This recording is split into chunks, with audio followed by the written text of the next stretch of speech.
Hello, everyone, and welcome to today's SANS webcast, CTI Tools, Usage, and a Look Ahead, Part 2 of the 2019 SANS Cyber Threat Intelligence Survey.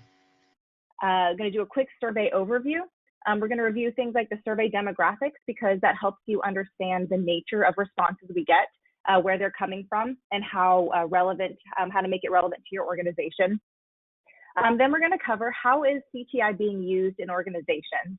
What tools are supporting that work, that intelligence work that needs to be done, as well as what tools are still needed. And then my favorite part of the survey, we're going to be looking towards what we can expect to see from cyber threat intelligence in the coming years. We have Nicholas Hayden from Anomali, who is going to talk about intelligence-driven security operations. Thanks for being with us, Nicholas. Thank you for having me. All right, so we'll jump right into it. Next slide. So what we're going to discuss a little bit is the intelligence-driven security operations, kind of what it is, how do we get there, and why is it important?